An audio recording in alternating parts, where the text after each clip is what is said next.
guys, here we are. The day has finally arrived. We're at Anaheim 1. It's Friday, press day, media day. The bike's up in the press conference right now. I'm waiting on that to finish up so then we can hit the track and get our first few laps in. We have waited a long time for this moment. The nerves are not there. The excitement, the anticipation, everything is there. It's such a good feeling to come into round one knowing you're ready for it. I'm ready for it to be Saturday. I'm excited it's Friday, but man, I wish it was Saturday. So welcome to the races.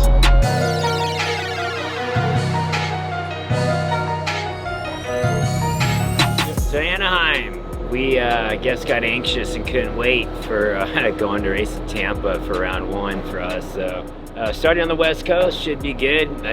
I know Hayden's in a place in his career where he's got enough strength mentally to handle the pressures of A1, and I think it's going to be good. You know, I think he'll come in and have some fun with it. Like I told him, as you go race, do the best you can do. That's all you can do. Like, I know a lot of people put pressure on, you know, certain riders, and they like expect them to win. Like, oh, this so-and-so, this, that. It's racing. It's just, that's why you race. You just never know. It's very competitive. Everyone's trained really hard.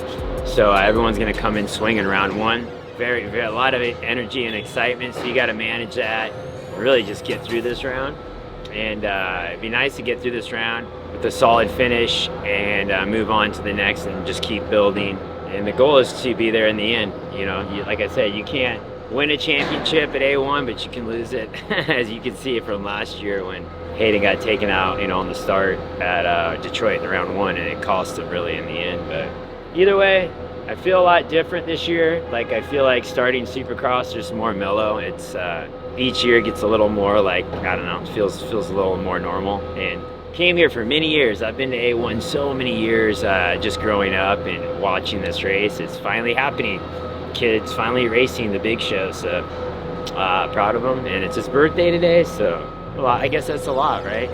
He has a lot going on, so hopefully he enjoys the day, has fun, and we enjoy it as a family. So it's been a lot of hard work, man. A lot of early mornings, a lot of training, a lot of gas burn, dude.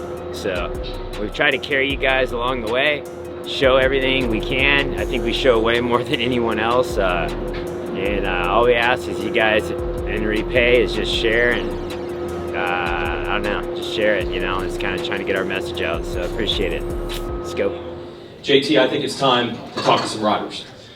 First question we'll lead off with Haiden Deegan. Moving to the West this year, you've had a lot of time to prepare. When you think about going into the season trying to win this first leg of the SMX Championship, which is Monster Energy Supercross, how are you going to approach it a little bit differently than last year to get off on the right foot? Yeah, definitely just focus on that start. The start ruined me pretty early, but I mean, I didn't have a preseason too great of one last season, so I had a full preseason this one, and it's gone perfect, honestly. Like, my days have been really solid, so coming in as strong as I can be, and, you know, just ready to give it all she got. For GetDrop.com, Haiden, you're pretty outspoken even about your competition. Are you planning to be like that this year, and will you continue that outspoken nature in your interviews in the 450 class? Yeah, I don't care what people think. I just say whatever I want. So that's just how it'll be, and that's how it'll be this year too. But we got to focus on winning first, and then start messing with some people. Hey Hayden, Mike Lantarnovich with Course Heading. When we talked to you here in December just a couple weeks ago, you talked about being locked in the whole time and getting ready to come here. How does it feel to be in this situation now? You know, all the stuff that you've done over the last 6 weeks as you're ready to race in your hometown. Yeah, definitely. It's exciting coming back west to race. Just like Fox this year, when you come out here to race, it just feels like home. And honestly, when I get on my own dirt, I feel like I can just take off. So that's why I kind of made that step too. I'm like, I'm a West Coast guy. Like, I mean, I could ride an East Coast track really good. Obviously, you guys seen that outdoors and too. But West Coast, that's just my stuff. So I'm excited. Obviously, A1 max pressure, right? You got the sold out stadium. And it's the first round, and I feed off the pressure, and that's when I do my best work. So that's why, I choose A1. So you had a very successful 2024 with you have more experience based on you've been winning for a bunch, but you had surgery. How did your prep change from last year to this year with more confidence with how much you've been performing? Yeah, I just had a lot more time on the bike. I mean, I literally had a broken wrist, so I wasn't able to ride like at all really. Like I rode a little bit before the first round, but it wasn't anything. Like my fitness levels dropped off. I still ended up winning the second Supercross, which that's what gives me a lot of confidence too. Is like now that I had a whole preseason, I want to see what I can do now, because I don't feel like I really came on in Supercross until those last few rounds, and I was able to show it a little bit at Salt Lake, even though I struggled a little. I still ended up getting the win, but I just feel like the whole season now it's I don't know, see what we got. And in SMX, you had a big payday, and I see you got some ice on your neck. You told me you were going to buy some Bitcoin. Did that happen? That was probably my dad will probably rub it in, but Bitcoin, that was a mistake. I didn't buy that. I should have, honestly. My dad was trying to give me too, but I don't know. I'm kind of scared to put my money into that stuff because you never know what's going to happen. But keeping in other things, but ended up shooting up a ton, so that would have been smart. But yeah, I like spending money, so I got to keep making money to keep spending it though. So we got to keep winning. We'll talk about it later. Jason, Gypsy Tales, Haiden. I want to dig a little deeper into the whole West Coast thing. I mean, Jeremy McGrath was kind of a guy that made this stadium famous. Obviously, he was a local. Is that, I guess, maybe a little bit of the brand going forward, and like really you've moved to Florida and really realized like, hey, I'm actually a West Coast kid, I'm a Cali kid, and California hasn't really had the rider to kind of carry over what Jeremy did for this stadium. So is that a part of the mindset in that decision? Yeah, I mean, coming back to California just feels like home. Like right when I get back to my city in Smithfield, I mean, it just feels like I just feel at home, right? So it definitely, I mean, living in Florida is what you got to do to be. I feel like you got to be a champion. That's what you got to do. So that's kind of why I'm out there, obviously. But honestly, come back to California, it just feels more natural to me. So I'm excited. And with the rivalries that you have in this class, a lot of times we see when a rider's dominant, winning championships, it's natural that we start looking to the 450 class. Is there a rivalry already with some riders in the 450 class? I mean, those guys like literally speak on you and you haven't ever raced a 450. So I guess how do you feel about that going into these next couple of years as you sort of start to look more at the 450 class? Yeah, definitely. I mean, I heard guys like Jed or whatever say, I'm not even in his league, right? So, which I think is funny because on our best down at 250, I think he wouldn't be able to stand a chance, right? So on outdoors, but honestly, I mean, I'm gonna keep working hard, get to the 450 class, and we'll see. But right now, 250s, and that's my goal: winning races and championships in the 250 class. But yeah, I mean, time will tell. You're not gonna ride with it? You serious? I'm joking. Drama. Hilarious. I want him. That is badass. Let me see the back of that. Is that Trump? Yeah. It's an RPG. I see that.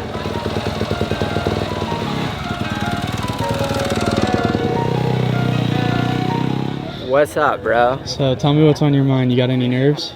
Nerves? No. On my mind? Got murder on my mind. Nah, it's we're here, man. A1. It's great to be here.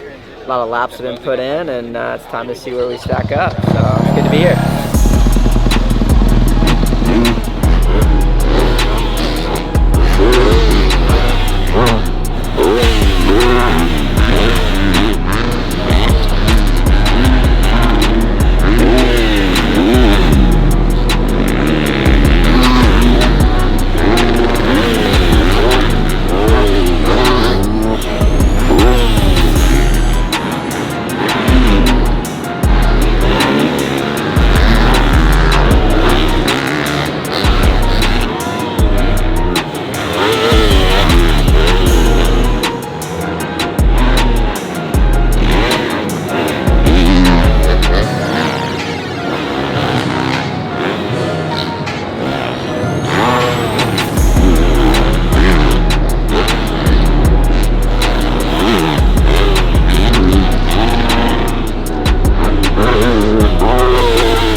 finishing up press day is like, bike is good, everyone's happy. Like, we really couldn't be in a better spot right now. So I'm really, really happy and satisfied. So just a quick cleanup, and then we're ready to go racing tomorrow. So it's good.